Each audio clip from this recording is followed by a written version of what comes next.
children does not belong to that man. Yes. Amazingly, the children that belong to that man, and the man will still not be their father.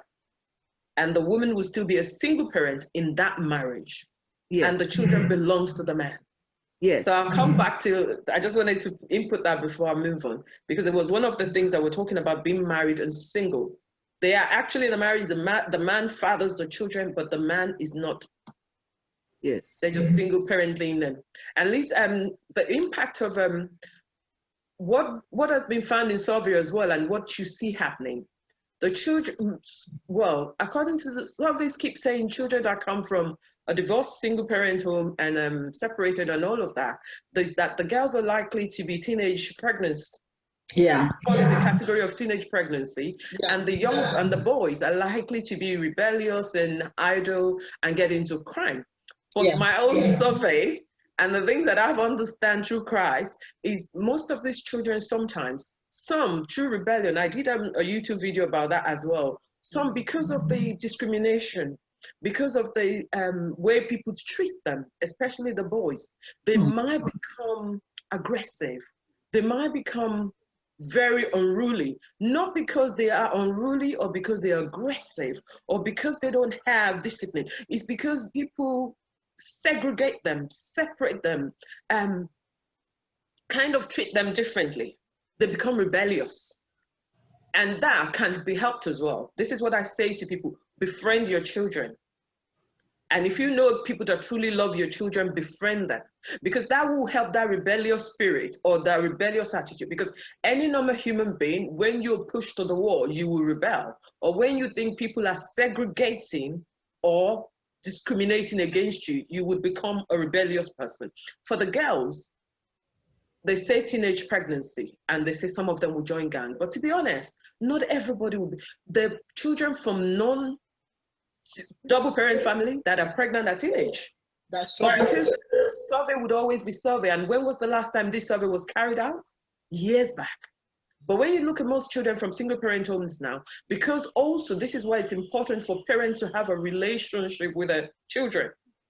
They are some children are very compassionate because they understand your pain. They understand your shame because you've been naked with them, you've been open with them, you've explained to them things that are happening, so they understand. So that lies as well with our single parents, to have a relationship so that your child is not pushed away. You're in pain, you're going through shame, but don't make your children the bouncing wall for it. Make your children the understanding wall by talking to them, by sharing with them, by befriending them. In the IVF and adoption, I've known people that have adopted children and it's gone so well. And they're single parents adopting the child, nobody to account to apart from they've done the proper document with the government. IVF, I've seen people that have spent so much money, but still they can't actually pull through with IVF to have children. But I've seen people that have pulled through and they've had children. The thing with IVF is it's very expensive. That's why I say to people, if anybody that decides to have an IVF and is a single parent, it's a very, very expensive choice. That single parent is a classy one because it's by choice. That's true. That's true. I want to pick up on what Jackie said there. You raise these children. I'm actually concentrating on single mothers this time because statistics shows that 80% of the single parents are women. So let's just focus tailor today's talk on single mother. And what Jackie was saying there that I was going to point out for us to be clear is that the children grew up now and they said their father was there. But the thing is, it was not there. And I've seen a lot of times that mothers get really upset if you grow up and said your father is your hero. This was the father that was nasty to your mother. He was never there. He was not responsible in any way. And then you grow up and you say your father is your hero. How painful was that? That's what I want to pick up, and I want Jackie to explain to that. For me, I think that was painful. My mom is late now, but I've always loved my daddy because my mom shielded us, like I said, didn't let us see much. But I saw from the stepmothers how my father treated them because they were yelling out, and I say, but my mother was covering it. So, but the thing is, I grew up now to loving my father. But I know some of my siblings, they have bottleneck with my dad. All their downfall was because of my dad. I will have graduated when I was 10 is because of you. I would not have married. Everything some of them still talk to today. And I discovered that most of the people that are angry and they're having this idea, they never moved on. So everything that my father did that you're complaining about is what you're doing now. So how does that make sense? My father was not responsible. Even now, you're an angry person. You're not responsible either because of your bitterness as well towards your father. So it could be painful. So I was wondering, if your child says that to you, Jackie, how did you feel? Well, during the time, it was very painful, and I didn't know what to do, because the bigger one, especially because the separation came when they were 7 and 9. So the bigger one, who was closer to his dad, he just always, I want to go by my dad, I want to go by my dad. But the dad didn't want to see them. So wow, what a shame. With that battle, with that, look at this child going through all the pain to be with his dad, and the dad just went on to a new relationship, and didn't want to see them. And the little one looked at me one day and he said, "Ma, I wish that Dad used to live just up the street, so then I could go see him and I could come back home." And they just wanted access to him, and they didn't have that. At one point, I had to pay for psychological support for the older one, because he just wasn't adjusting at all. So that was painful. And I would try to get the dad to see them. I said, "Look, okay, it didn't work with us, but be a father to your children." And I would tell you this too, when we were married, if anyone told me that should we be separated, he would not be a father to the children, I would have told them they're crazy. I would have lost my life. I would have bet my life on it and lost it, because he was a good dad when we were together. And when we split up, he just didn't want, he said, "If I can't have everything, I don't want anything." So he had nothing to do with the children, no support, no nothing. And I shielded them from what he was. I didn't tell them anything negative, because I didn't want them to have hatred in their heart for him. So I became a strong Christian at that time, and I brought them up in their teenage years in the church. So we had that support, that spiritual support, and that went a really long way. When my second one, he was very, very judgmental. And when he got into life and he started to experience life, he stopped being judgmental. Praise God. He realized that there are times when, yes, Mom will leave Dad, because he blamed me a lot and said, regardless of what my uncles did, my aunts stayed, but you, Mom, you had to get up and leave. And I took it all. And I said, and I would always tell him, "One day you will understand, one day you will understand." And when he got to be a man, he said, "Ma, you should have told us." I said, "No, I didn't believe that you should burden children with adult issues, You let children be children." So, I know there are different schools of thought on that, yeah, you let the children know what's happening. I didn't do that. I just tried to cover as much as possible and try for life to be normal as possible for them. Wow.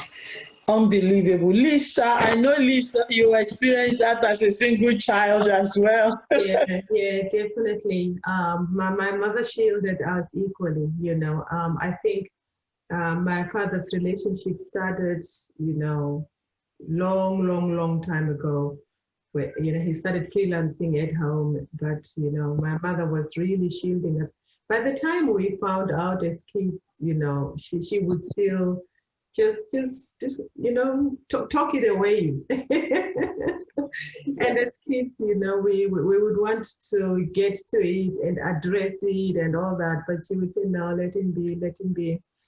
And until all of us grew up, really. I mean, 2 of my siblings were born with him, literally out of the house. But obviously this thing has different ways in which it affects us, really. I must say, you know, particularly with the boys, that they really affected the more. And we all of us working through that in our different ways, you know, right now trying to build relationships with him, trying to build relationships with, you know, the lady that he got married to.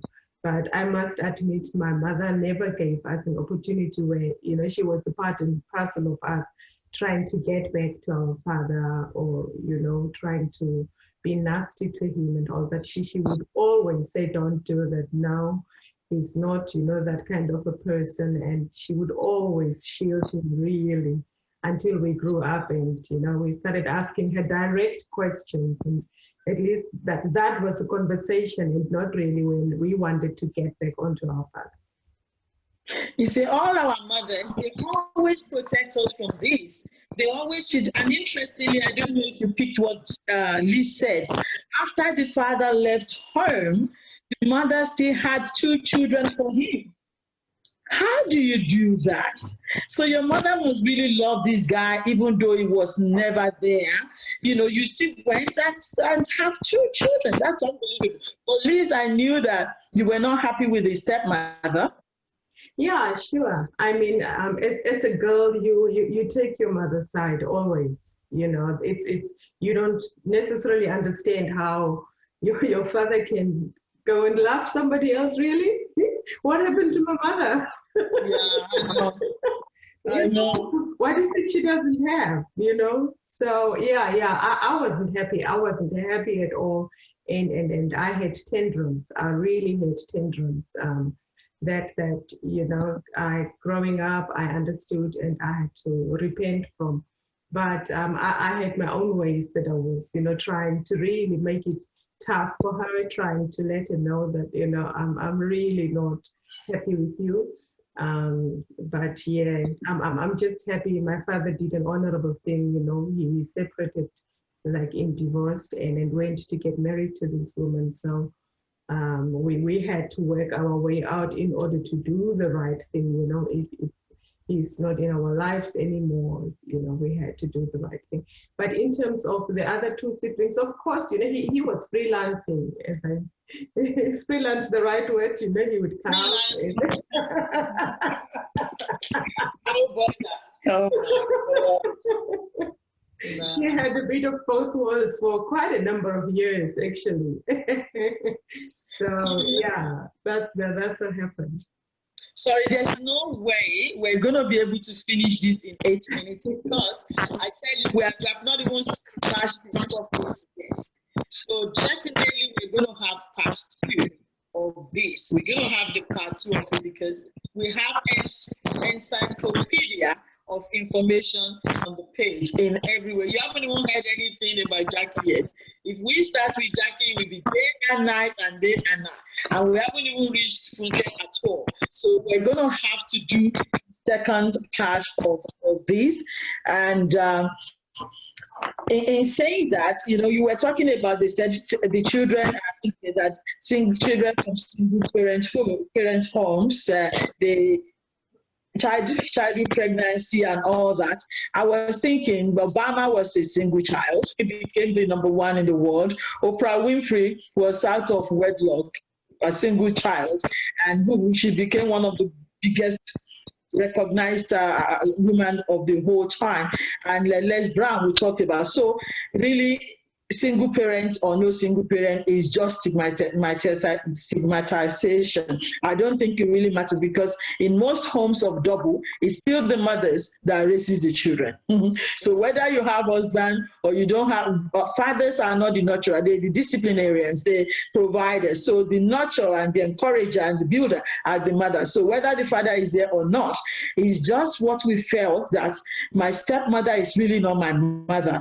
And I look sometimes the way she looks after her child, like maybe she's not giving them the same portion of food as me. And as a kid, you pick up on little things like this, but it might not necessarily be so. It might just be the fact that you're a little child.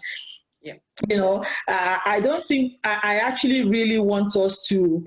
This is too already compacted and there's a lot in there, but I just want us to relax on this one.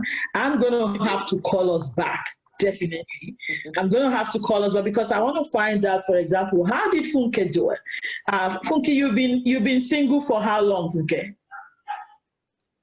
Over 20 years. Can you imagine? Over 20 years. I'm not going to actually ask you that question today. I think I want us to just use, nicely into it. I don't want to rush it. How you manage it for 20 years and you're still standing. And I feel sorry. My heart goes to people like Jackie, who is a Christian woman who wants to do the right thing. And then she found herself marrying 2 husbands and she's still searching. After the 2, some people, God has not called them to be by themselves, or they don't have the capacity, or they just need that friendship. People like me, I just love friendship. I don't know if I'll be able to do a single mother for long because I love companionship. I don't know. So, and being a Christian, I don't need to be put in a box because somebody left. And the person is having a life, and this person is in my life, like Funke said, they're there but they're not there. Why do you have like a dead wood in your space? That is, even our house, we clean all the cupboards, we get rid of all useless things from the house. Not to talk of a man sitting there and not responsible in any form, and because of maybe expectation, you want to have a husband, but technically you're deceiving yourself. You don't have a husband or you don't have a wife. So I think you feel yourself even more doing that, knowing that this person, you're just putting a facade. You're just pretending and lying to yourself. It's not in your life, but you keep the person there. So, like I said, I don't want us to cruise because there's a whole lot to single parenting. Especially the judgment, you'll be in church and you will still be judged even in church. Because a pastor, they don't want to see a pastor who is single. You want to cancel a couple and they will say, I'm not listening to that pastor, even she doesn't have a husband. How do you manage people like that? But truly, I'm just going to say, let us postpone tonight. I don't want us to just, there's more to it, because I can feel my own self in this picture. I can feel my mother in this picture, and there's more to them than what people say. So they need to hear us out, know our story, and why we're still standing. So can you please give us a word to run today? Like I said, this is part 1, part 2 is coming. So, Jackie, we always ask our speaker to give us something for tonight, for people, just to round it off for tonight, and we're coming back, of course. Okay, what I want to say is that for years I beat myself up and said I should not have done that second marriage because I was a young Christian at the time and I didn't trust God enough, But when I talk to my sons now, they say, Ma, we don't judge you, and we have fond memories of living in that space, in that time. So I was shocked. But it helped me to forgive myself because the situation did help them. God in His grace did allow them to experience true happiness with each other in that space. So it's just amazing, So sometimes I think God just helps us in our folly. Yeah. Wow. That's really comforting. If you're watching us and you're listening to that, don't chastise yourself. I think that is really comforting because this is a heavy topic and it's good to this first one to round it up nicely like that. Thank you so much, Jackie. Sister Funke. Sister Adefunke. Sorry, I have to be Adefunke. Ade means crown. So you can't remove the crown and just call the Funke. So I beg your pardon, Adefunke. It's okay. What I would say, and also because that's been the discussion we've been having throughout the week, it's do not box yourself. Quit beating yourself. And last week we were talking about forgiveness. Right.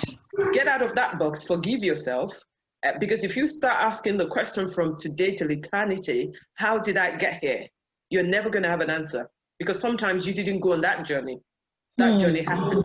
Wow. And because it happened, you need to forgive yourself be focused, and move on. You know, you're moving on. I'm not talking about marriage. I'm not talking about anything like that. But you need to move on with life. Because if you move on with life, you have people that are looking on to you, that are looking up to you. You might end up failing them. So forgive yourself, get out of the box, start forging ahead. Yeah. Forging ahead, and don't disappoint yourself. These are the people that have done it, so they have license to say it. You better listen to them. If you're watching them, they've done it, they're going through it, because it's never ending. It's still an experience that is part of you, but they're standing, and look how beautiful you ladies are. So they better listen to you. You keep forging on. Liz, both of us are in the same box, baby. We're these people's children. Yeah, well, I'm going to speak from the children's perspective, really, Yeah. and then I'll just say, you know, deal with the bitterness as a child, because now all of us have grown up, you know, all of us have got our own children, and you've got to raise your kids as well. So it's not a healthy situation when you have to raise your children, yet you've got a bitter heart towards, you know, one of your parents. So deal with your bitterness. If you have to speak to your parent who has left, do yourself an honor, you know, go and have that conversation and get the healing that you need within your heart so that you are able to move on with life. Your mother has moved on, you know, as a single parent. She has done the best that she could during that time and raised the two of you, the three of you, the how many of you, with what she had. And today you are an honorable person in your own right, raising your own kids. Please take care of your mental health, take care of your physical health, deal with the issues, the baggage that comes with how you were raised so that you can heal. Thank you so much, Liz. I heard you. I appreciate that. And that's the tool that I'm using as well. Thank you to the viewers that are watching us. We really appreciate you. And thank you for putting up with a little bit of hiccup at the start of the show. So Funke, Ajay Funke, gotta get this in my score. Thank you so much. You might want to go back to sleep now, because it's about 8 o'clock or so in England. Thank you so much. It's only first Saturday of every week that we have African celebration at 6 o'clock. So we have double classes. That's why we have to do this little area today. Usually it will be 6 o'clock, so it will be 9:30 UK time. So thank you for your time. I appreciate you. And Jackie, you rock, woman. This woman, next time she's gonna tell you what she did this week. And these are the people we talk about. We salute you, mothers. You are our heroes. Thank you so much. And to every viewer, God bless you for watching. And we'll see you again next time. Same place. Thank you. Goodbye. Bye-bye. Bye. Bye.